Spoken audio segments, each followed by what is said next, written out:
Hey guys, tonight we're diving into something ancient, sacred, and absolutely unforgiving. Life in Sodom before God's destruction. Not the sanitized Sunday school version that skips the uncomfortable details. The raw, gritty truth of what it meant to live in a city so corrupt that divine judgment became inevitable. This isn't Hollywood's version with dramatic music and special effects. This is the real experience of breathing the same air, walking the same streets, and trying to survive in a place where moral bankruptcy had created a living nightmare. So before you get comfortable, take a moment to like the video and subscribe, but only if you genuinely enjoy what I do here. And let me know in the comments where you're tuning in from and what time it is for you. It's always fascinating to see who's joining us on this spiritual journey through some of the most challenging chapters in human history. Now, turn off all the lights. The screen will also dim in a moment to help you relax as you listen to tonight's story. Get comfortable, close your eyes if you want, and let's ease into our biblical journey together. Tonight, we're not just learning about ancient history, we're experiencing it. Now you're standing in the ancient Jordan Valley, roughly 2,000 years before Christ walked the earth. The infamous city of Sodom rises before you, not in moral teachings or artistic depictions, but in real, visceral detail. The good news: you're in one of the most prosperous cities of the ancient world, with wealth flowing through its massive gates like water through a dam. The bad news: you probably won't survive until sunset in this moral wasteland where human decency has been traded for profit and power. The air hits you first. It's not the clean, filtered air of your modern world. It's thick, heavy, carrying the scent of expensive incense from pagan temples, mixed with something far more sinister, the underlying stench of a society rotting from within. You can taste it on your tongue, metallic and bitter, like coins left too long in stagnant water. The heat presses down on you, not just the natural warmth of the Middle Eastern sun, but something more oppressive, as if the very atmosphere carries the weight of accumulated sins. Your feet touch ground that's been soaked with blood and tears for generations. The dust beneath your sandals isn't just dirt, it's the pulverized remains of broken dreams, shattered lives, and forgotten justice.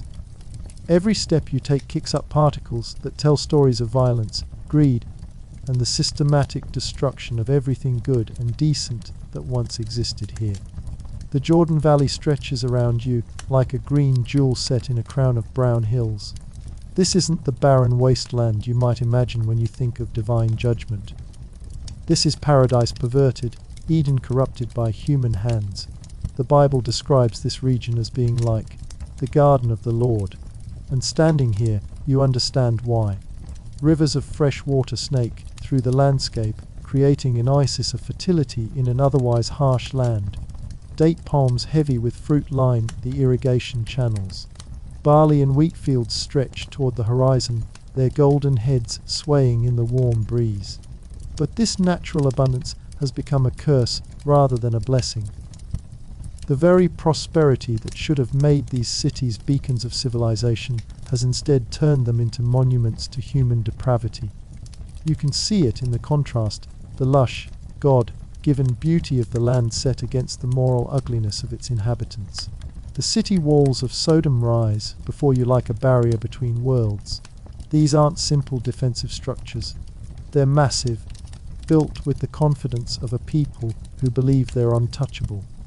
The stones are cut and fitted with precision that speaks to advanced engineering, each block weighing several tons, mortared together with skill that would impress modern builders. But look closer, and you'll see that these walls aren't just meant to keep enemies out. They're designed to keep secrets in. Guards patrol the ramparts, but they're not looking outward for approaching armies. Their eyes are turned inward, watching their own people with the suspicious gaze of oppressors who know they're hated. Their weapons aren't ceremonial.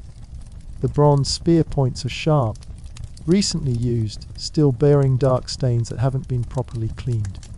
These men aren't protectors.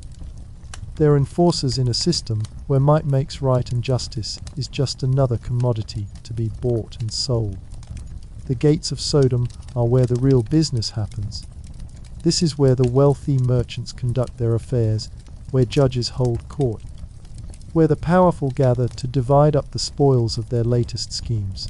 The gate complex is impressive, a series of chambers and courtyards designed for commerce and administration. But the administration here isn't about serving the people. It's about controlling them, exploiting them, squeezing every last drop of profit from their misery. You can smell the wealth here. Not the clean scent of honest prosperity, but something more complex and troubling. Expensive perfumes from distant lands mix with the aroma of exotic foods, fine wines, and costly spices. But underneath it all is the sour smell of exploitation, the sweat of unpaid laborers, the tears of cheated widows, the blood of those who dared to speak against the system. The merchants who gather here aren't the honest traders you might expect in a thriving commercial center. These are predators, circling their prey with the patient hunger of vultures. They speak in hushed tones about shipments that will never reach their intended destinations, about contracts written in languages their victims can't read, about interest rates that compound like cancer until entire families are consumed by debt they can never repay. Listen to their conversations, and you'll hear the casual cruelty that has become normal here. They discuss human lives like inventory. A young woman's beauty is appraised like a piece of jewelry. A strong man's labor is calculated like the output of a machine. Children are evaluated for their potential usefulness. Their innocence seen not as something to protect, but as something to exploit. The architecture of Sodom tells its own story of corruption. The houses of the wealthy are magnificent, with multiple stories, elaborate courtyards, and decorations that showcase their owner's status. These aren't just homes. They're fortresses designed to protect ill-gotten gains from those who would seek to reclaim what was stolen from them. The walls are high and windowless at street level, forcing visitors to enter through controlled access points where guards can assess whether they're bringing opportunity or threat. Inside these mansions, you'd find luxury that would amaze even modern observers. Floors covered with intricate mosaics, walls painted with scenes of indulgence and excess, furniture crafted from rare woods and decorated with gold and precious stones. But the luxury has a hollow quality. Like fruit that looks perfect on the outside but is rotten at the core. Nothing here was earned through honest work. Everything carries the stain of someone else's suffering. The contrast with the homes of the poor is stark and deliberate. While the wealthy live in palaces, the common people are crammed into structures that barely deserve to be called buildings. These are hovels, really, mud brick walls that leak when it rains, roofs that collapse under their own weight, spaces so cramped that entire families sleep in areas smaller than a modern closet. But even these miserable accommodations aren't secure. The poor in Sodom live at the mercy of landlords who change rents on a whim, who evict tenants for the crime of looking at them wrong, who use the threat of homelessness to extract sexual favors from desperate women and forced labor from broken men. There's no legal recourse, no appeal to higher authority, because the system is designed to concentrate power in the hands of those who have already proven they'll use it to harm others. The streets of Sodom are where you really see the society's moral collapse. These aren't the orderly thoroughfares of a well-governed city. They're chaos given physical form, where the strong prey on the weak without consequence. The main roads are wide enough for merchant caravans and the processions of the wealthy, but they're also designed to facilitate the movement of enforcers, armed groups loyal to whoever has the most money and the fewest scruples. Walking these streets, you quickly learn the unwritten rules that govern life here. Don't make eye contact with the powerful, because they'll interpret it as challenge or disrespect. Don't show weakness, because predators will immediately mark you as prey. Don't trust anyone, because betrayal is rewarded and loyalty is seen as stupidity. Don't expect help if you're in trouble, because coming to someone's aid is more likely to get you killed than to earn gratitude. The marketplaces should be centers of honest commerce, places where people come together to trade fairly for mutual benefit. Instead, they're hunting grounds where the clever and ruthless stalk the knave and desperate. Scales are rigged to cheat customers. Measures are deliberately inaccurate. Quality goods are swapped for inferior substitutes after agreements are made. Contracts are broken as soon as it becomes profitable to do so. But the corruption goes deeper than simple fraud. The markets of Sodom have become places where human dignity itself is bought and sold. Slavery is legal and common, but here it's practiced with a casual cruelty that would shock even other slave-owning societies. Families are broken up for convenience. Children are separated from parents based on their potential market value. People are treated not just as property, but as disposable property, used up and discarded when they're no longer profitable. The religious life of Sodom is perhaps the most disturbing aspect of its corruption. This isn't a society that has simply abandoned faith. This is a place where religious practice has been perverted into a tool of oppression and abuse. The temples aren't houses of worship. They're theaters of degradation where the natural human desire for spiritual connection is exploited and corrupted. The priests aren't spiritual leaders. They're con artists who use people's genuine need for meaning and hope to extract wealth and obedience. They preach doctrines that conveniently justify the actions of their wealthy patrons. They create rituals that normalize behavior that should horrify any decent person. They turn the sacred into the obscene and convince their followers that corruption is actually purity. The gods worshipped in Sodom aren't deities that call people to higher moral standards. They're projections of human weakness, beings that supposedly approve of greed, validate violence, and encourage the strong to dominate the weak. These false gods don't challenge their worshippers to become better people. They provide divine permission to indulge every dark impulse without guilt or consequence. As evening approaches in this city, the dangers multiply. Of darkness in Sodom isn't the peaceful end of a productive day. It's the beginning of a hunting season where human predators emerge to stalk their prey. The wealthy retreat to their fortified compounds, protected by private armies. The poor huddle in their hovels, praying to gods who seem to have abandoned them long ago. But there are still a few decent people trapped in this moral wasteland. They're the ones who remember what justice used to look like, who still feel shame when they witness cruelty, who try to protect the vulnerable, even though they know it might cost them their lives. These are the people whose consciences haven't been completely seared, who provide the last flickering light of humanity in a place that has embraced darkness. Among these few decent souls is a man named Lot, nephew of the patriarch Abraham. He came here for the economic opportunities, drawn by the same prosperity that attracts merchants and traders from across the known world. But somewhere along the way, he discovered that living in comfort, built on others' suffering, isn't actually comfortable at all. He's become a man caught between worlds, financially dependent on a corrupt system, but morally revolted by it.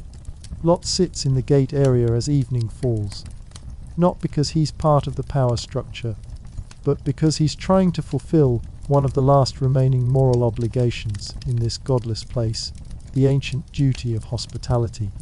In a world where travelers face constant danger from bandits, wild animals, and hostile populations, the tradition of welcoming strangers isn't just courtesy, it's a matter of life and death. But even this basic human decency has been corrupted in Sodom. Hospitality here is often a trap, a way to lure unsuspecting victims into situations where they can be robbed, enslaved, or worse. The city's reputation for violence against strangers is so well established that honest travelers go hundreds of miles out of their way to avoid passing through its territory. This is the world you now inhabit, a place where natural beauty has been turned into a showcase for human ugliness, where prosperity has become a tool of oppression, where every institution that should protect the innocent has been perverted into a mechanism for their exploitation. This is Sodom on the eve of divine judgment, a city so corrupt that its very existence has become an offense against the moral order of the universe. The sun is setting now, painting the sky the color of blood. The heat of the day is beginning to fade, but the oppressive spiritual atmosphere only grows heavier. Somewhere in the distance, you can hear the sound of violence, shouts, screams, the crash of breaking pottery. Just another typical evening in a city that has forgotten what peace looks like. You're here now, in this place and time, breathing this poisoned air, walking these blood-soaked streets. And somewhere out there in the growing darkness, forces are already in motion that will soon bring this entire corrupt civilization to a final, fiery end. Tonight, as you continue to navigate the treacherous streets of Sodom, the full scope of this society's moral collapse begins to reveal itself. What you witnessed in the fading daylight was just the surface. Now, as darkness settles over the city like a suffocating blanket, you'll discover what it truly means to live in a place where human decency has been systematically destroyed and replaced with something far more sinister. The night brings no rest to Sodom. If anything, it amplifies the city's worst impulses. The cover of darkness doesn't just hide crimes, it encourages them. The few remaining moral restraints that daylight might impose are cast aside like unwanted clothing. What emerges in the shadows is humanity at its absolute worst, unfiltered by shame or fear of consequences. You can hear it all around you, the sound of a civilization eating itself alive, glass breaking in distant alleys, metal against metal as weapons are drawn, the wet sound of violence being done to human flesh, screams that start strong and then fade to whimpers, then to silence. These aren't isolated incidents. This is the soundtrack of a typical night in a city that has made cruelty its primary form of entertainment. The social structure of Sodom isn't just corrupt, it's deliberately designed to maximize suffering. At the top of this pyramid of pain sit the city's elite, a collection of wealthy families who have turned exploitation into an art form. These aren't simply greedy people who happen to have money. These are individuals who have discovered that causing pain can be profitable, and they've built an entire economic system around that discovery. These elite families don't compete with each other in the normal ways that wealthy people might through displays of luxury or achievements in art and culture. Instead, they compete to see who can devise the most creative forms of cruelty, who can extract the most profit from human misery, who can break the most spirits while still keeping their victims functional enough to continue producing wealth. Their children are raised not to inherit businesses or properties, but to inherit techniques of domination. Young boys learn that strength means the ability to cause fear. Young girls are taught that beauty is a weapon to be used against the weak. Families pass down methods of psychological torture, like other cultures might pass down recipes or songs. This isn't wealth being inherited. It's concentrated evil being transmitted from one generation to the next. The middle class, what little exists of it, survives through collaboration with this system of oppression. These are the administrators, the enforcers, the accountants who keep track of the suffering. They're not wealthy enough to be truly powerful, but they're not poor enough to be completely powerless. They occupy the dangerous middle ground where they must constantly choose between their conscience and their survival. Most of them choose survival. They learn to look the other way when orders come down from above. They develop the ability to process human misery as if it were just another form of paperwork. They tell themselves that they're not responsible for the system. They're just trying to feed their families, just trying to get by, just trying to avoid becoming victims themselves. But their complicity comes at a cost. You can see it in their faces, the hollow look of people who have sold their souls in installments. They walk through the city with the careful gait of individuals who know they're one mistake away from joining the ranks of the oppressed. They speak in whispers, always checking to see who might be listening, always calculating the potential consequences of their words. The merchants represent another layer of this corrupted society. These aren't honest traders engaged in fair exchange.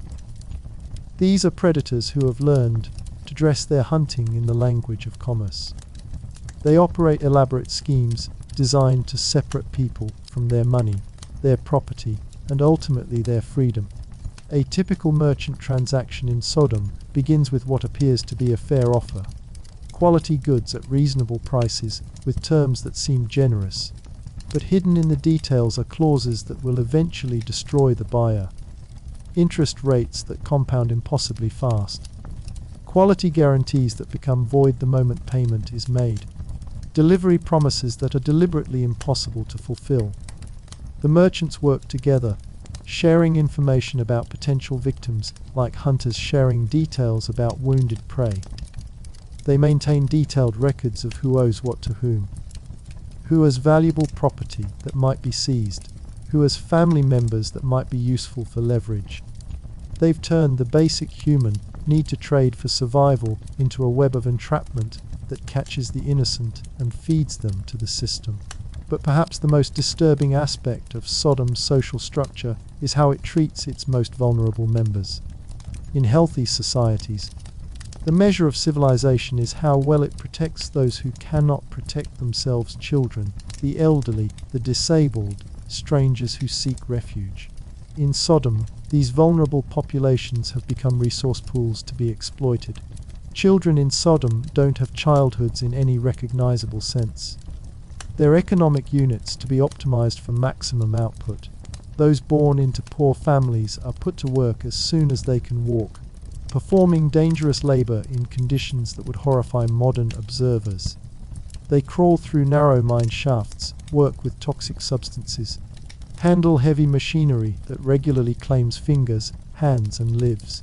The children of wealthy families fare little better, though their exploitation takes different forms.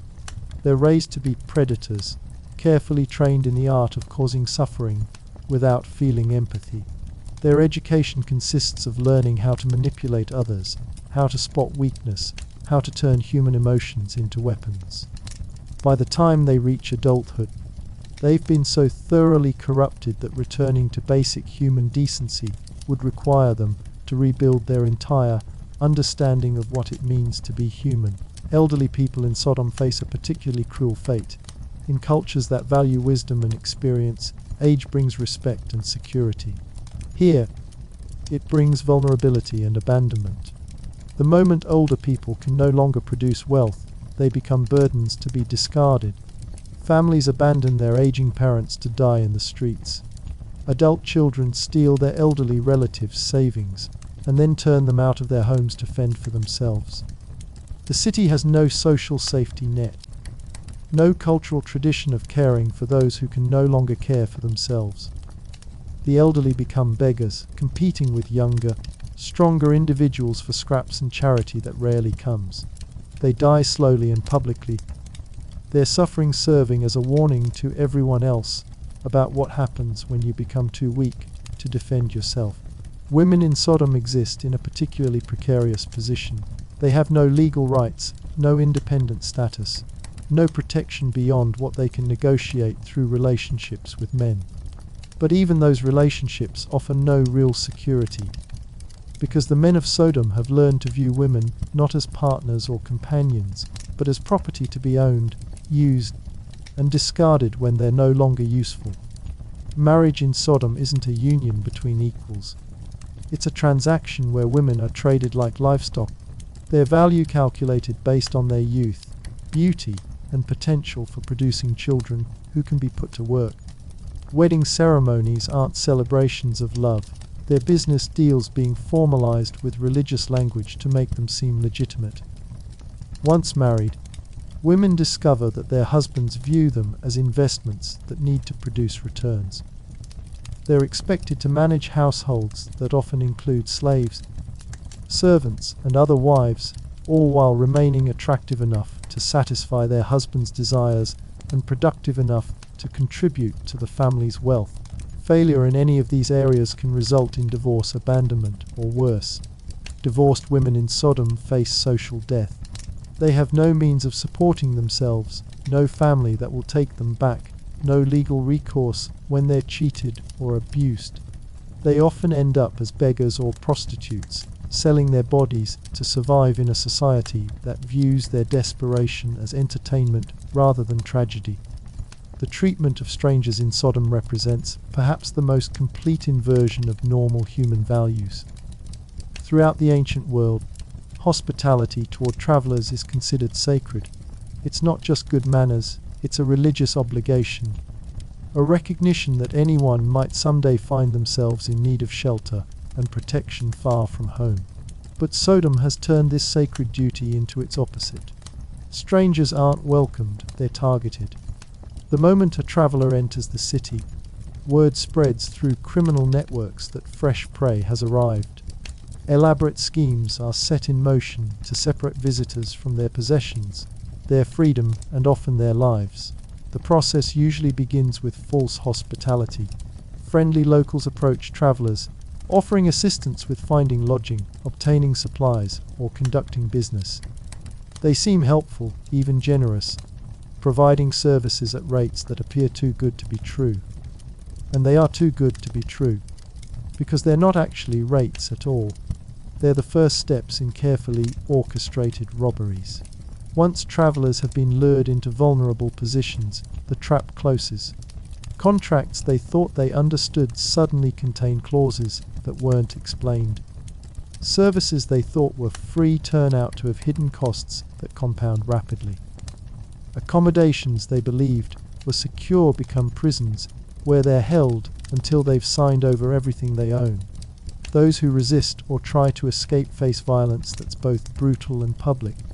The citizens of Sodom have learned that making examples of defiant strangers serves two purposes. It eliminates potential troublemakers and provides entertainment for a population that has developed an appetite for cruelty. Public executions in Sodom aren't solemn affairs carried out in the name of justice. They're festivals of sadism where the crowd's bloodlust is deliberately cultivated and fed. The methods of execution are chosen not for efficiency but for spectacle. The goal isn't just to end lives, it's to break spirits. To send the message that resistance is not just futile, but will be met with suffering so severe that death becomes a mercy. The city's approach to justice reveals the depth of its corruption. Courts exist, but they don't serve the cause of truth or fairness. They're theaters where predetermined outcomes are dressed up in legal language to make oppression seem legitimate. Judges aren't impartial arbiters. They're employees of the wealthy, bought and paid for like any other commodity. Legal proceedings in Sodom follow a predictable pattern. The outcome is decided before the trial begins, based not on evidence or law, but on the relative wealth and power of the parties involved. The actual trial is just a performance designed to give the appearance of due process while ensuring that justice never interferes with profit. Witnesses can be bought like groceries. Evidence can be manufactured or destroyed based on who's willing to pay the most for their preferred version of truth. Legal precedents are created and discarded at will, depending on what serves the interests of those in power. The law isn't a protection for the innocent, it's a weapon wielded by the guilty. For the poor and powerless, the legal system offers no recourse at all. They can't afford the bribes necessary to get their cases heard. They can't compete with the purchased testimony that will be used against them. They can't match the manufactured evidence that will be presented to justify their punishment. They enter the courts as victims and leave as criminals, their suffering compounded by the mockery of justice. The economic system of Sodom operates on principles that would be familiar to any modern student of organized crime. Legitimate businesses are used to launder the proceeds of illegitimate activities. Loans are offered at rates that guarantee default, creating opportunities to seize property and enslave debtors. Partnerships are formed specifically to create opportunities for betrayal and theft. Currency itself becomes a tool of oppression. The wealthy manipulate the money supply to create artificial scarcities that drive up prices and force desperate people into unfavorable agreements. They hoard essential goods during times of abundance, and then release them at inflated prices during times of need. They use their control over trade routes to create economic disasters that benefit them while devastating everyone else.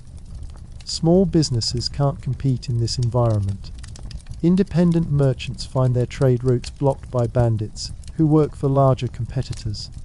Craftsmen discover that the materials they need are suddenly unavailable or prohibitively expensive. Farmers watch their crops fail due to sabotage or their harvests cease to pay fabricated debts. The result is an economy where only the most ruthless survive, and survival requires abandoning any pretense of honesty or fairness. Business success is measured not by value created, but by value extracted from others. Innovation focuses not on improving products or services, but on developing more effective methods of exploitation. Labor in Sodom exists in various forms, but none of them offer dignity or security to workers. Slavery is legal and common, with slaves treated as disposable tools rather than human beings. Free laborers work under conditions that differ from slavery mainly in name. They're technically free to leave, but leaving means starvation. Working conditions are deliberately dangerous. Safety measures are seen as unnecessary expenses that reduce profits. Workers who are injured or killed are simply replaced with fresh victims. The constant threat of death or disability is used to keep wages low and prevent any form of organized resistance. Even skilled craftsmen and professionals find themselves trapped in this system. Doctors are forced to provide free services to the wealthy while charging the poor prices they can't afford. Teachers must educate the children of the elite in methods of oppression, while denying education to those who might use it to resist. Artists create works that glorify cruelty and normalize suffering. The family structure in Sodom has been corrupted to serve the needs of this oppressive system. Parents view their children not as individuals to be nurtured, but as assets to be developed for maximum return on investment. Siblings compete against each other for resources and favor, learning from an early age that cooperation is weakness and exploitation is strength. Extended families operate like criminal organizations, with loyalty based not on love, but on mutual benefit and shared guilt.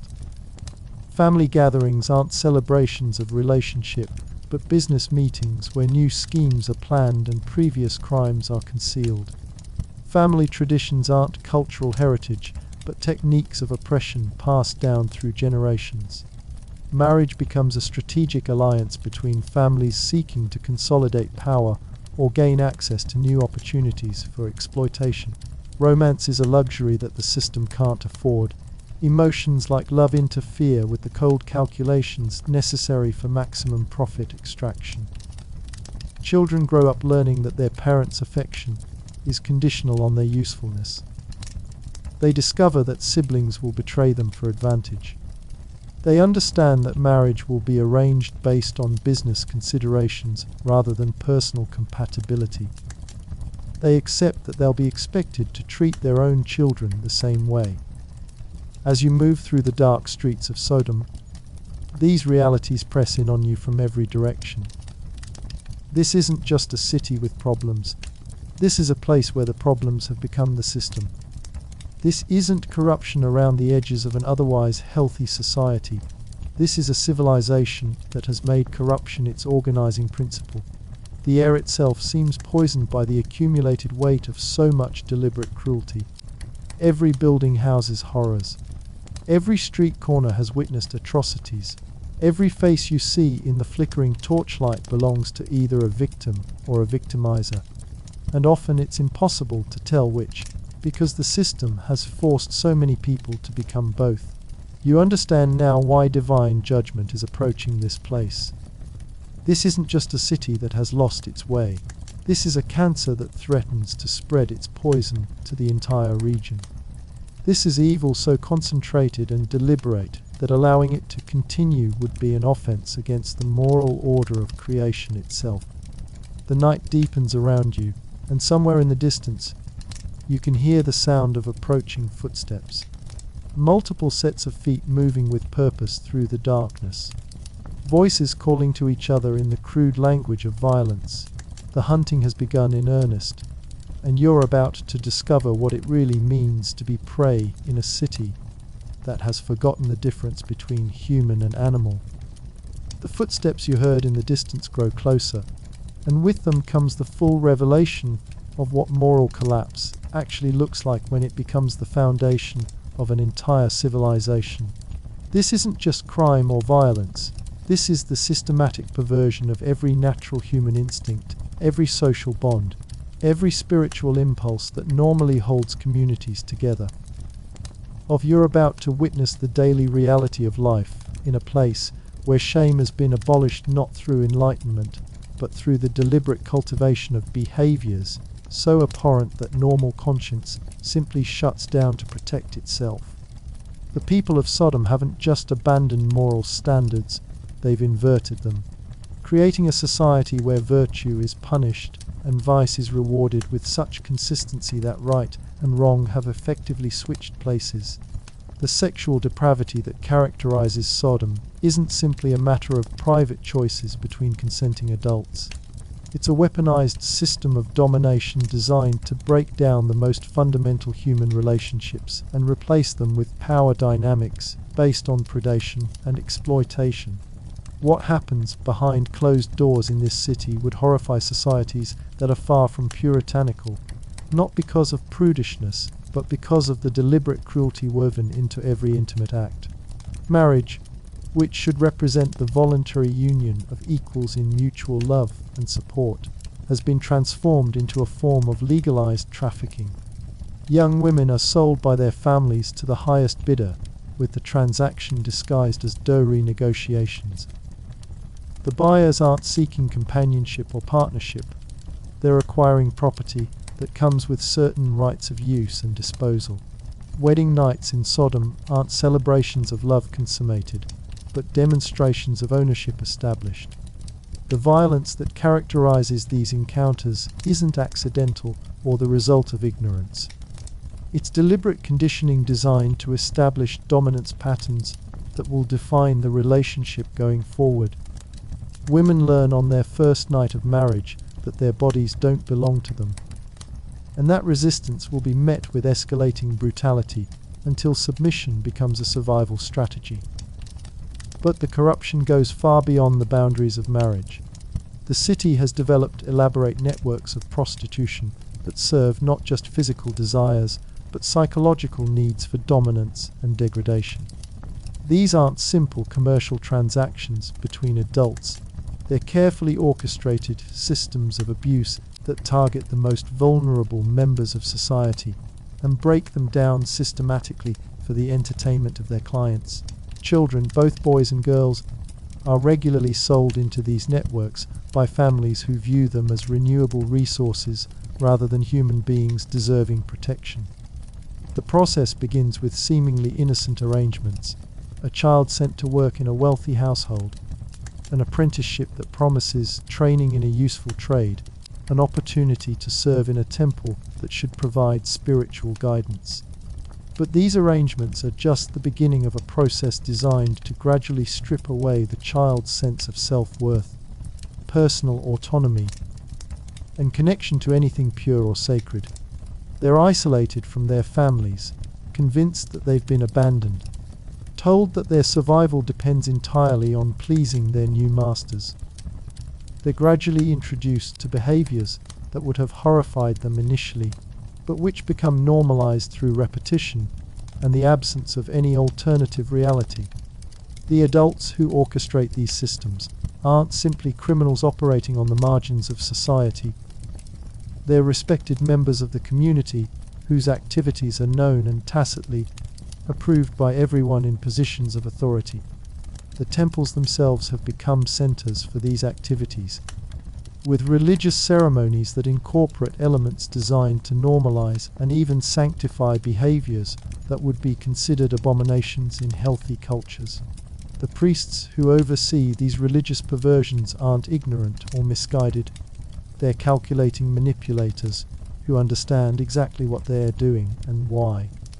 They've discovered that corrupting religious impulses is far more effective than simply opposing them. People can resist direct attacks on their faith, but they're vulnerable to teachings that promise to fulfill their spiritual needs, while actually poisoning their souls. These false priests create elaborate theological justifications for behaviors that violate every natural moral instinct. They teach that true spiritual enlightenment requires the abandonment of conventional morality. They claim that the gods they serve demand acts of degradation as forms of worship. They promise that participation in these rituals will bring prosperity, protection, and spiritual advancement.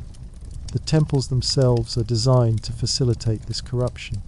What should be spaces that elevate the human spirit and inspire moral growth have been turned into theaters for systematic degradation.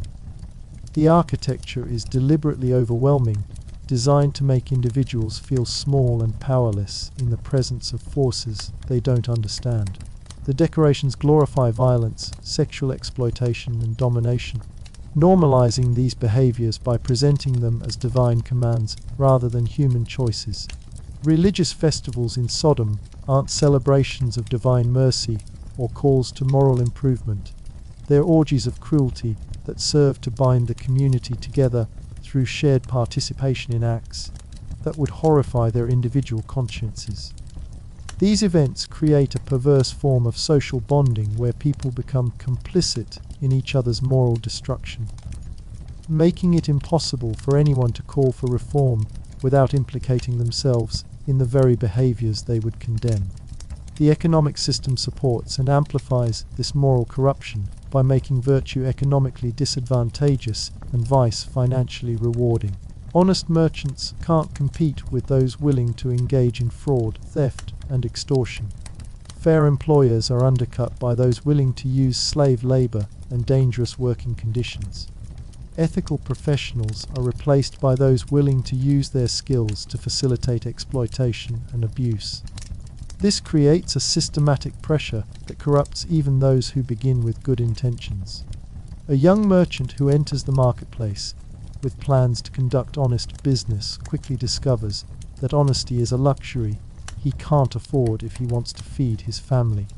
A craftsman who takes pride in quality work finds that customers prefer cheaper products made with slave labor. A teacher who wants to educate children discovers that employment depends on teaching them to be more effective predators. The progression from initial moral compromise to complete corruption follows a predictable pattern. It begins with small violations of conscience that seem necessary for survival, a slightly dishonest business dealing, cooperation with a corrupt official, looking the other way when witnessing injustice. These initial compromises create vulnerability to blackmail and pressure for further violations. Each step down this path makes it harder to turn back, both practically and psychologically. The individual becomes complicit in systems they initially opposed, making them vulnerable to exposure and punishment if they try to reform. They develop psychological defenses that make their behavior seem necessary or even virtuous. They find social circles that normalize and reward their corruption while isolating them from influences that might call them back to moral clarity. Eventually, what began as reluctant compromise becomes enthusiastic participation. The former victim becomes a victimizer, not just accepting the corrupt system, but actively working to extend and intensify it. They develop a vested interest in preventing reform because their wealth, status, and identity have become dependent on the continuation of corruption. Daily life in Sodom is structured around this pervasive moral inversion. Morning routines begin not with prayers for guidance or gratitude for blessings, but with planning the day's schemes and calculating potential profits from others' misfortunes. Meals aren't shared in fellowship but negotiated like business transactions, with family members competing for resources and advantage. Work isn't viewed as contribution to community welfare, but as warfare against competitors and victims. Success is measured not by value created, but by wealth extracted from others. Professional relationships are based not on mutual respect and shared goals, but on careful calculations of relative advantage and vulnerability. Social interactions operate according to unspoken rules that would be incomprehensible in healthy communities. Keenness is interpreted as weakness and invites exploitation.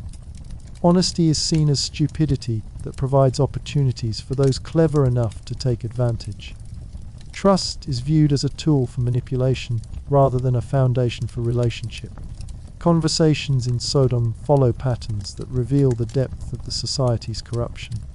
People don't simply discuss their daily activities, they boast about successful deceptions, share techniques for exploiting others, and compete to tell stories that demonstrate their superiority over those they've harmed. What should be social bonding becomes a form of mutual corruption where participants encourage each other's worst impulses. Children growing up in this environment don't develop normal moral intuitions because they're surrounded by adults who consistently model and reward corrupted behavior. They learn that empathy is dangerous because caring about others makes you vulnerable to manipulation. They discover that trust leads to betrayal and that kindness invites abuse. Their games aren't innocent play, but practice sessions for adult predation. They learn to spot weakness in others and exploit it for advantage. They develop skills in manipulation, deception, and cruelty that will serve them well in adult society. They lose the capacity for genuine friendship because every relationship becomes a competition for dominance. Education in Sodom doesn't focus on developing human potential or contributing to social welfare. Instead, it trains young people to be more effective predators and more resilient victims. Children learn to read and write so they can create and interpret fraudulent contracts. They study mathematics to calculate interest rates that will trap debtors. They learn about law so they can find loopholes that allow them to harm others with impunity. The few families that try to maintain moral standards find themselves increasingly isolated and vulnerable. Parents who attempt to teach their children honesty and compassion discover that these qualities make their children targets for exploitation by their peers. They face a horrible choice between protecting their children by teaching them to be predators or watching them become victims of those who've already embraced corruption. These moral families often find that their own children begin to resent the standards they're trying to maintain. The children see their honest parents struggling financially while corrupt neighbors prosper. They watch their compassionate relatives being taken advantage of while cruel individuals accumulate wealth and power. They begin to view moral behavior not as virtue, but as a form of mental illness that prevents their families from achieving success. The physical environment of Sodom reflects and reinforces this moral corruption. The buildings aren't just structures for shelter and commerce, they're designed to facilitate exploitation and conceal atrocities.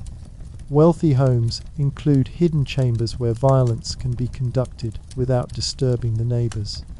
Public spaces are laid out to provide opportunities for ambush and entrapment.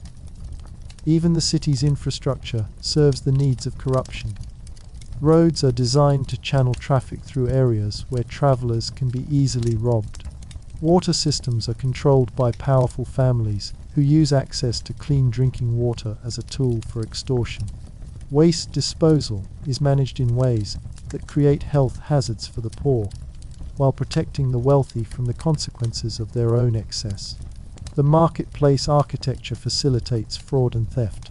Stalls are positioned to create confusion that can be exploited by pickpockets and con artists. Measuring devices are designed to be easily manipulated. Storage areas provide opportunities for switching quality goods with inferior substitutes after transactions have been completed. Public buildings like courts and administrative offices are deliberately intimidating and confusing, designed to make honest people feel helpless and overwhelmed, while providing advantages to those who understand how to work the corrupt systems housed within them. The buildings themselves become tools of oppression, creating psychological pressure that makes people more likely to accept unfair treatment rather than fight for justice. Religious architecture serves similar purposes, but with an added dimension of spiritual manipulation.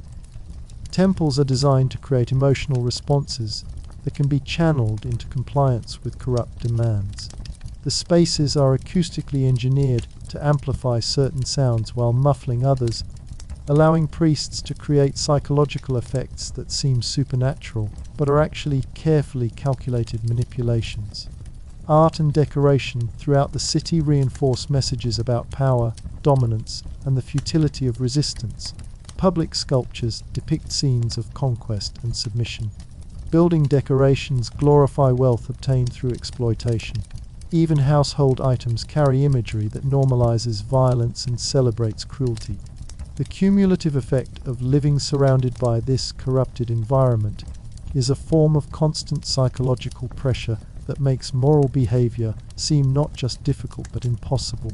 Every visual stimulus reinforces messages about the supremacy of power over justice. Every interaction demonstrates the advantages of corruption over honesty. Every social institution validates the superiority of predators over their victims. Entertainment in Sodom has evolved to serve the psychological needs of a population that has been systematically corrupted. Public spectacles don't celebrate human achievement or divine mercy. They provide opportunities for the community to participate collectively in acts of cruelty that individual consciences might still resist. These entertainments serve multiple purposes beyond simple amusement. They provide outlets for violent impulses that might otherwise be directed against the ruling class. They create shared experiences of degradation that bind the community together through mutual guilt. They normalize behaviors that extend the boundaries of what's considered acceptable in private life. The progression of these public spectacles follows a predictable pattern of escalation. What begins as competitive events gradually incorporates elements of deliberate humiliation.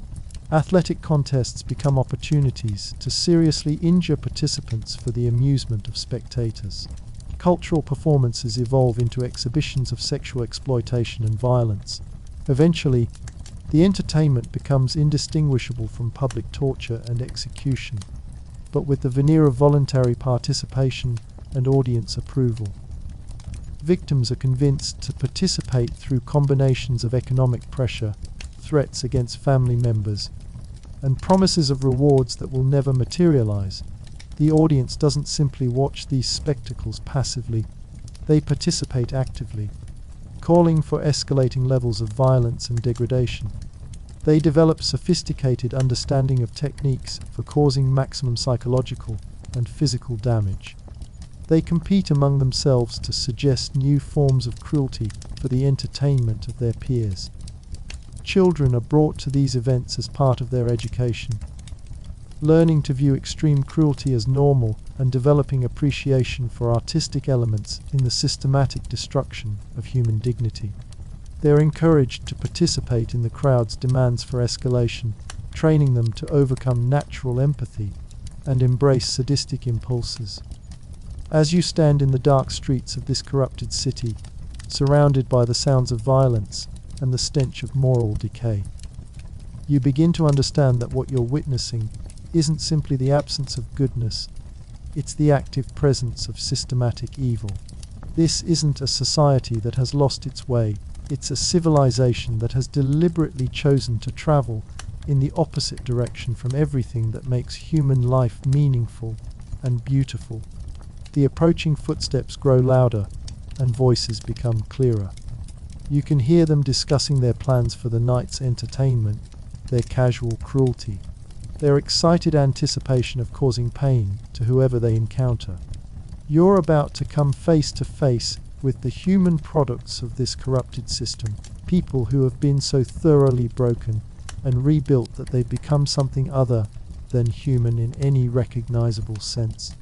And somewhere in the darkness ahead, strangers have just entered the city gates, unknowing that they're walking into the most dangerous place on earth at the most dangerous moment in its history.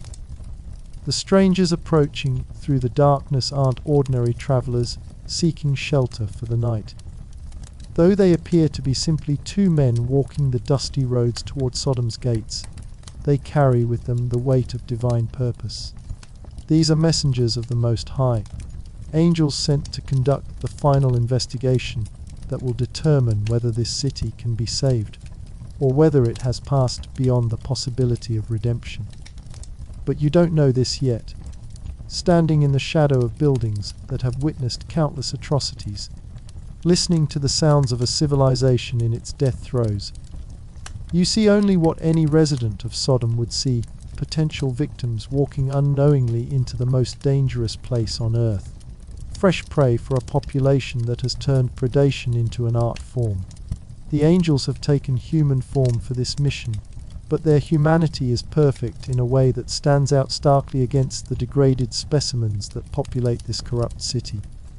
Their clothes, while dusty from travel, are clean and well made. Their faces, though weathered by the road, show no signs of the moral decay that marks every inhabitant of Sodom. Their eyes hold a clarity and peace that seems almost supernatural in a place where every gaze carries undertones of calculation, fear, or predatory hunger. They walk with the confident stride of individuals who fear nothing because they serve one who is greater than any earthly power. But this confidence, so natural to beings of their true nature, appears as weakness to the corrupted minds watching from the shadows. In Sodom, confidence without visible weapons suggests either dangerous naivety or hidden wealth worth investigating. As they approach the city gates, the usual collection of predators begins to take notice. These aren't the elite criminals who operate from positions of political and economic power. These are the street-level hunters who make their living from robbery, kidnapping, and worse. They communicate through glances and subtle gestures, already beginning to coordinate their approach to these promising new targets. The gate area at evening is where the city's various criminal networks intersect with its legitimate commerce. Merchants are concluding their daily business, guards are changing shifts, and the transition from day to night creates opportunities for those who profit from chaos and confusion. It's the perfect place for crimes to occur with maximum witnesses and minimum accountability. But there's one man sitting in the gate area who doesn't belong to any of these criminal networks. Lot, nephew of Abraham, has positioned himself here not to prey on travelers but to protect them. This practice has made him increasingly unpopular with his fellow citizens, who view his insistence on practicing traditional hospitality as both economically wasteful and morally suspicious. Lot has been living in Sodom long enough to understand exactly how dangerous the city has become for visitors, especially after dark. He's witnessed what happens to travelers who accept the wrong invitations or trust the wrong guides. He's seen the aftermath of nights when strangers disappeared entirely, or their belongings showing up in the marketplace the next day with no questions asked about their previous owners. This knowledge weighs heavily on him as he watches these two men approach. They move with the easy confidence of individuals who haven't yet learned to be afraid, and that confidence will make them irresistible targets for the predators already circling in the shadows. If he doesn't act quickly to get them under his protection, they'll be dead before midnight. But offering hospitality in Sodom isn't the simple act of kindness it would be in other cities. It's a declaration of opposition to the established order, a challenge to those who profit from the exploitation of visitors. Every time Lot extends protection to strangers, he makes new enemies among people who view compassion as a threat to their livelihood. The physical act of approaching the angels requires him to navigate a complex social minefield.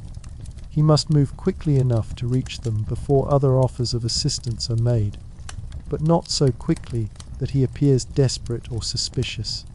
He must speak loudly enough to be heard by his intended guests, but not so loudly that he attracts unwanted attention from those already planning to harm these visitors. As Lot rises from his position and begins walking toward the angels, you can see the immediate reaction from other inhabitants of the gate area. Conversations pause as people notice his movement. Eyes follow his path with the calculating attention of predators whose hunting territory is being invaded by competition. Subtle signals pass between individuals who may need to adjust their own plans based on what Lot does next.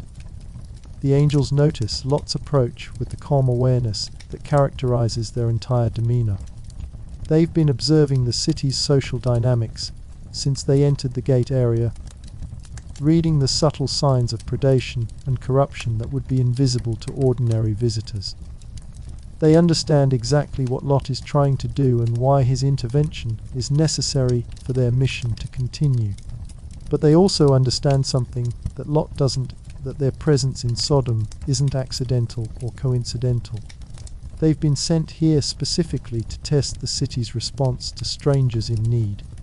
Every interaction they have, every choice made by the city's inhabitants in response to their presence, becomes evidence in a divine trial that will determine Sodom's ultimate fate. When Lot reaches them and offers the traditional words of hospitality, his voice carries undertones of urgency that reveal his understanding of the danger these strangers face. He doesn't simply invite them to his home, he practically begs them to accept his protection, using language that makes clear the serious consequences of refusing his offer.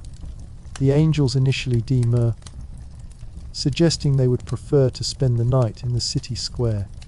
This response isn't born of ignorance about the dangers they would face, but from a divine desire to test Sodom's character more thoroughly. If the city had retained any vestige of the hospitality that was supposed to characterize civilized communities, someone else would step forward to offer protection to vulnerable strangers. But the only response from the gathering crowd is a mixture of amusement and anticipation. The idea of two well-dressed strangers spending the night exposed in the city square is seen not as a tragedy to be prevented, but as entertainment to be anticipated. Conversations begin about what might happen to them, with suggestions that reveal the depth of the city's moral corruption. Lot's increased urgency in pressing his invitation reveals his growing desperation, as he realizes that no one else will step forward to help. His repeated offers of hospitality become increasingly insistent, and his language begins to carry implications of the specific dangers these strangers will face if they remain exposed. He's trying to save their lives without directly insulting his fellow citizens by explicitly stating what everyone knows to be true. Finally, the angels accept Lot's invitation, allowing themselves to be escorted to his home through streets that have grown increasingly dangerous as word of their presence spreads through the city's criminal networks. The journey to Lot's house becomes a procession observed by eyes that catalogue every detail for later use: the stranger's appearance, their possessions, their apparent relationship to their host, and most importantly, their location for the night's activities. Lot's house represents a small island of attempted normalcy in a sea of corruption. While not luxurious by Sodom standards, it's clean, well maintained, and organized according to principles that prioritize family welfare over maximum profit extraction. The very ordinariness of the household stands out starkly in a city where every domestic arrangement has been corrupted to serve predatory purposes. The meal Lot provides for his guests follows traditional patterns of hospitality that have been abandoned elsewhere in Sodom. Food is prepared with care and offered generously, without calculation of cost or expectation of return. Conversation focuses on the guest's welfare rather than opportunities to extract information that might be used against them later. The basic human decency of the interaction highlights just how far the rest of the city has fallen from normal social standards. But even as this island of normalcy provides temporary refuge for the angels, the larger city around them continues its descent into the chaos that characterizes every night in Sodom. The news of well-dressed strangers under Lot's protection spreads through criminal networks with the speed of wildfire, generating excitement and planning for what many see as the evening's primary entertainment. The physical deterioration you can observe in Sodom's streets after dark mirrors the moral deterioration that has consumed its population. Buildings that appear merely shabby in daylight reveal themselves as actively dangerous after sunset, with loose stones that can become weapons. Hidden alcoves that conceal ambushes, and architectural features designed to facilitate, rather than prevent, criminal activity. The sounds of the city change as night deepens. The normal noise of commerce and social interaction gives way to more sinister sounds, breaking glass, muffled screams, the heavy footsteps of groups moving with violent purpose. These aren't isolated incidents, but the soundtrack of a community that has made cruelty its primary form of recreation. Street lighting in Sodom is deliberately inadequate, maintained at levels that provide just enough visibility to move around, but not enough to clearly identify perpetrators of crimes. The wealthy neighborhoods have better illumination, but it's designed to protect property rather than people, creating harsh boundaries between areas of relative safety and zones of complete lawlessness. The social dynamics visible in the streets reveal how completely the city's moral framework has collapsed. Groups form and dissolve based on temporary alliances that dissolve the moment they're no longer mutually beneficial. Conversations are conducted in codes that conceal criminal planning from potential informants. Individual behavior is governed entirely by calculations of immediate advantage rather than any consideration of long-term consequences or moral principles. As word of the strangers spreads, you can observe the city's response organizing itself with the efficiency of a military operation. This isn't spontaneous mob action, but the coordinated response of a community that has done this many times before. Different groups take responsibility for different aspects of what they clearly see as the evening's primary event. Some focus on intelligence gathering, confirming the location of the targets and assessing the defensive capabilities of their host. Others begin assembling the tools and weapons that will be needed for what they have planned. Still others work on crowd control, ensuring that the maximum number of people will be able to participate in what they clearly view as community entertainment.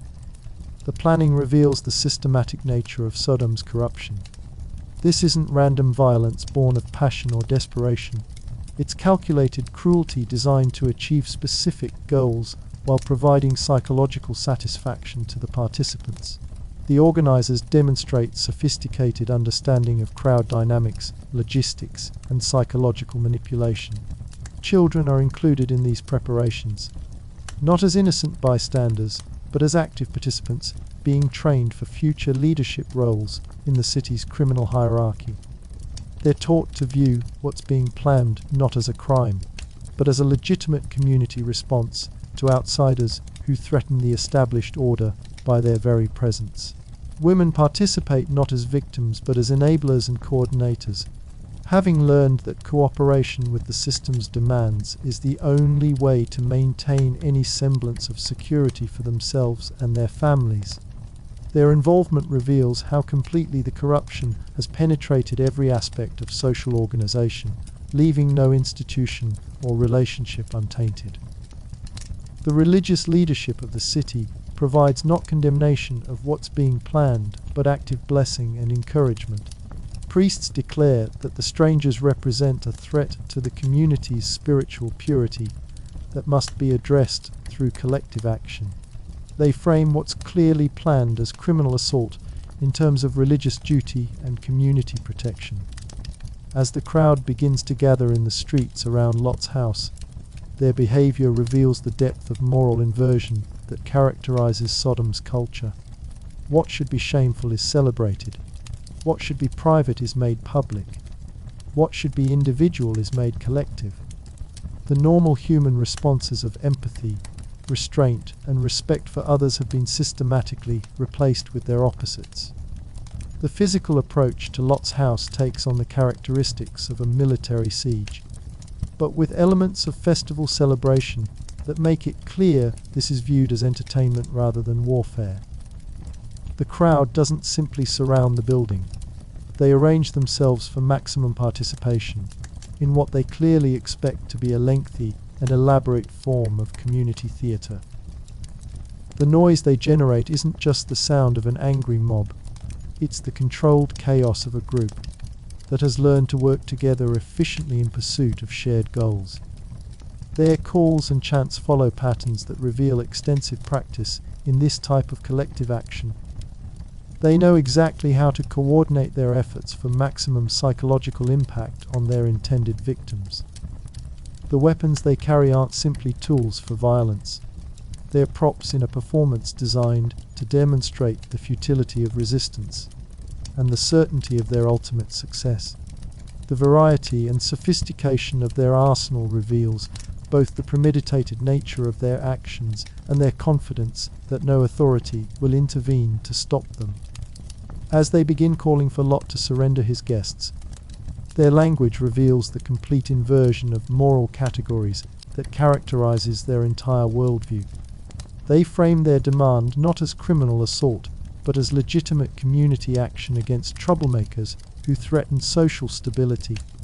They present their intended violence not as cruelty, but as justice being served against those who violate community standards. The crowd's response to Lot's attempts at negotiation reveals how completely they've abandoned any pretense of reason or moral restraint. They don't engage with his arguments because they're not interested in justification. They're interested in participation, in an act of collective violence that will bind them together through shared guilt while providing the psychological satisfaction of absolute dominance over helpless victims. Inside the house, the angels observe these developments with the calm attention of beings who understand exactly what they're witnessing and why it's significant. This isn't simply criminal behavior that threatens their personal safety. It's evidence of moral corruption so complete that an entire community has organized itself around principles that invert every natural law of human decency. The crowd's behavior provides the final proof needed for the divine trial that has brought the angels to Sodom. Every chant, every weapon, every coordinated action demonstrates that this isn't a basically good community that has been corrupted by a few bad actors. This is a civilization that has made evil its organizing principle and corrupted its population so thoroughly that redemption is no longer possible. As the mob's demands grow more explicit and their threats more violent, the moment approaches when divine patience will reach its limit and divine justice will finally intervene.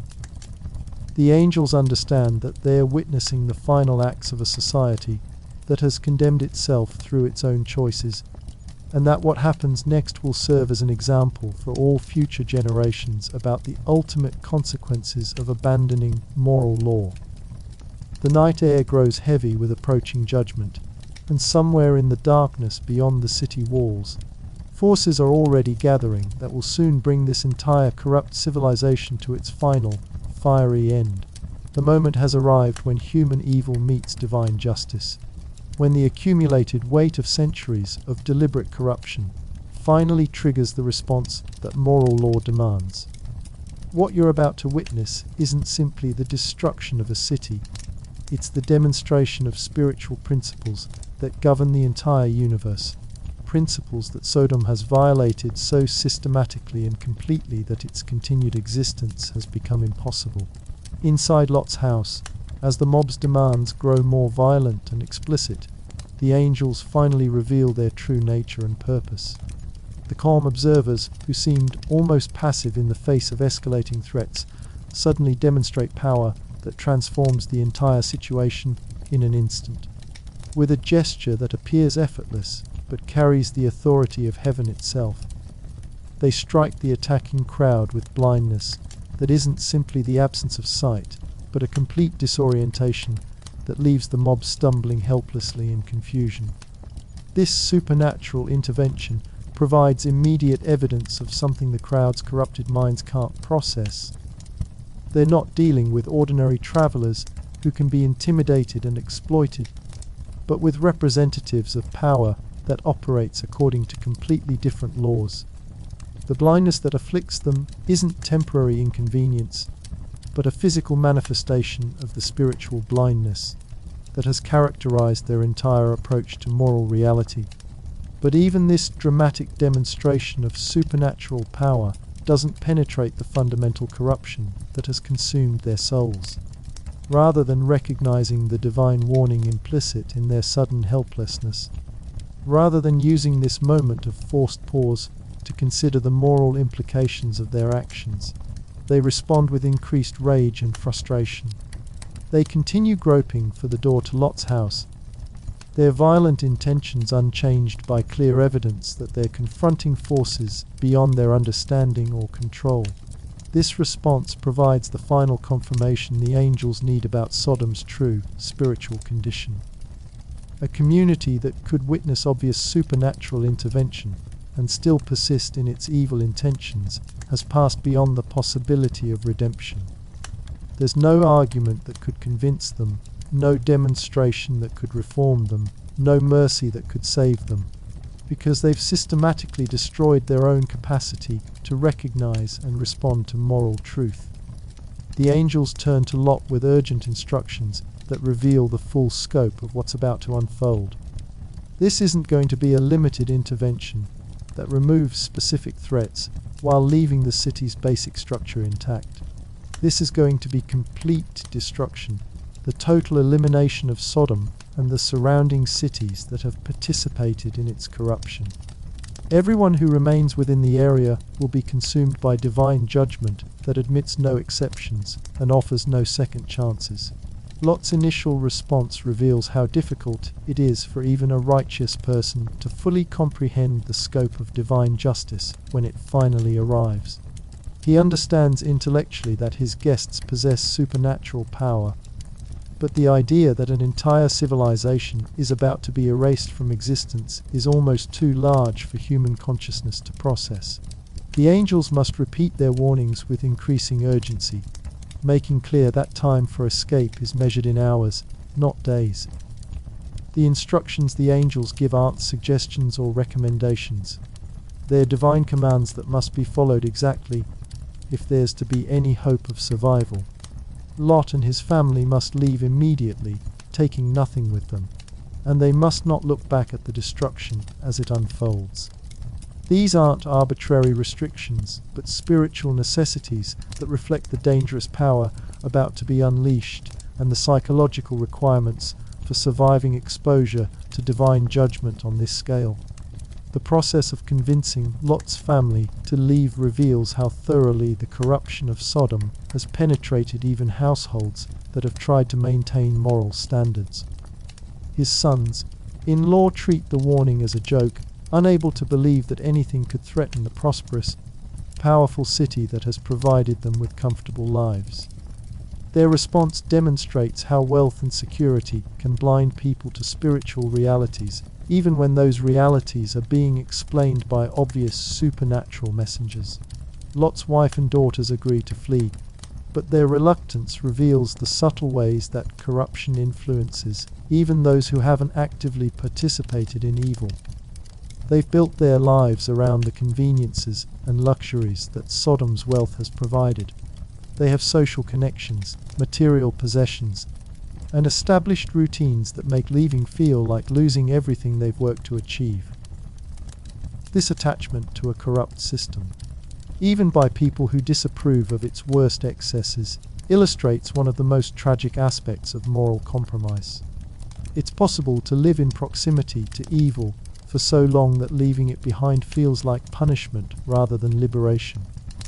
The comfortable life that corruption has made possible becomes more real and important than the moral principles that should govern human behavior. As dawn approaches, the angels must physically escort Lot's family from the city, their urgency driven by knowledge of exactly when the divine judgment will begin. The timing isn't arbitrary, it follows spiritual laws that operate with the precision of physical laws, and delay beyond the appointed moment will result in destruction for everyone within the affected area, regardless of their individual moral status. The journey out of Sodom takes them through streets that reveal the full extent of the city's physical and moral decay in the harsh light of early morning. The damage from the previous night's violence is everywhere: broken windows, bloodstains, debris from conflicts that no authority bothered to prevent or investigate. The blindness that struck the mob has worn off, but rather than producing repentance, it has generated only increased anger and more elaborate plans for revenge. The wealthy districts show their own forms of corruption, mansions built with money stolen from the poor, decorated with art that glorifies violence and exploitation, surrounded by walls designed to keep suffering out of sight rather than actually preventing it. The architecture itself tells the story of a civilization that has chosen to build its prosperity on the foundation of others' misery.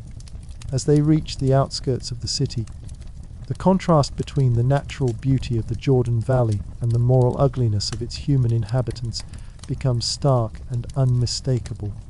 The same fertile land that should have supported a civilization dedicated to peace, justice, and spiritual growth has instead nurtured communities dedicated to predation, oppression, and spiritual destruction. The angels' final warning as they escort Lot's family to safety carries implications that extend far beyond the immediate danger. They're not just fleeing physical destruction, but escaping spiritual contamination that would eventually consume their souls if they remained exposed to it. The judgment about to fall on Sodom isn't punishment imposed by an angry deity, but the natural consequence of moral choices that have reached their logical conclusion. The moment of divine intervention arrives not with dramatic build-up or supernatural fanfare, but with the terrible simplicity of natural law operating on a spiritual scale. The sky above Sodom and the surrounding cities suddenly fills with fire and sulfur falling like rain. But this isn't ordinary combustion that consumes gradually. This is elemental destruction that transforms matter itself instantaneously. The temperature rises not in degrees, but in quantum leaps that make survival impossible within seconds. The air itself becomes flame, consuming not just buildings and vegetation, but the very ground on which the cities were built. This isn't destruction that leaves ruins for archaeologists to study. This is obliteration so complete that it changes the fundamental geology of the entire region. The sound isn't the crackling of ordinary fire, but something deeper and more terrible, the roar of reality itself being torn apart and reconstructed according to divine justice. Every molecule in the affected area becomes a participant in judgment that admits no distinction between the guilty and the innocent, between the precious and the worthless, between the ancient and the newly created. From their place of safety in the hills above the valley, Lot and his daughters witness destruction on a scale that redefines their understanding of divine power and human vulnerability. The cities that seemed so permanent, so powerful, so capable of defending themselves against any threat, simply ceased to exist in the space of minutes. The wealth that took generations to accumulate, the buildings that took decades to construct, the institutions that took centuries to develop, all gone as if they had never been. But Lot's wife, despite the specific warning she received, can't resist the temptation to look back at the destruction of everything she's known and valued. This isn't simple curiosity or concern for friends left behind. It's spiritual attachment to a corrupt system that has shaped her identity and provided meaning for her life. The act of looking back represents a choice to remain connected to what's being destroyed rather than moving forward into whatever God has planned for survivors. The consequence is immediate and irreversible. She becomes a pillar of salt, transformed from living flesh into mineral matter that will stand as a monument to the dangers of spiritual attachment to corrupt systems. Her fate isn't arbitrary punishment, but the natural result of trying to maintain connection to something that divine justice has determined must be completely eliminated. This transformation serves as a warning that extends far beyond the immediate situation. It demonstrates that surviving divine judgment requires complete separation from corrupt systems, not just physical distance, but spiritual disconnection, half-hearted escape that maintains emotional or psychological ties to what's being judged will result in destruction, just as certain as staying behind entirely. The destruction extends beyond the immediate urban areas to include the entire agricultural region that supported the city's prosperity. the fertile fields that made wealth possible, the irrigation systems that sustained large populations, the trade routes that connected the region to the broader ancient world, all obliterated in judgment that recognizes no distinction between the tools of corruption and corruption itself. The transformation of the landscape creates the desolate wasteland that will be known to future generations as the Dead Sea region. Where once fertile valleys supported thriving agriculture, now barren salt flats stretch to the horizon. Where once rivers flowed fresh and clean, now water too mineral, heavy to sustain life, creates an inland sea that kills rather than nourishes. This environmental devastation serves multiple purposes in the divine economy. It provides physical evidence of spiritual judgment that will be visible to travelers for thousands of years. It removes the economic foundation that made corruption possible, ensuring that the same cycle of prosperity leading to oppression can't simply restart in the same location. It creates a memorial that will remind future generations about the ultimate consequences of abandoning moral law. The few survivors, Lot and his daughters, find themselves in a position that mirrors humanity's situation after any encounter with divine judgment. They must rebuild their lives without the corrupt systems that previously provided security and meaning. They must develop new relationships based on principles of justice and mercy rather than exploitation and domination. They must learn to find meaning and purpose through service to God rather than accumulation of wealth or power. But the psychological damage from living in Sodom has left its mark even on these survivors.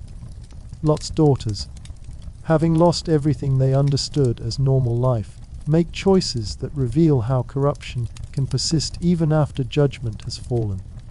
Their actions demonstrate that physical escape from corrupt systems doesn't automatically produce moral healing. That requires conscious choice and divine grace working together over time. The broader implications of Sodom's destruction extend far beyond the immediate vicinity and time period. This event becomes a reference point in Scripture for understanding how divine justice operates, how completely moral corruption can consume a society, and how urgent the call to repentance becomes when communities begin moving in Sodom's direction.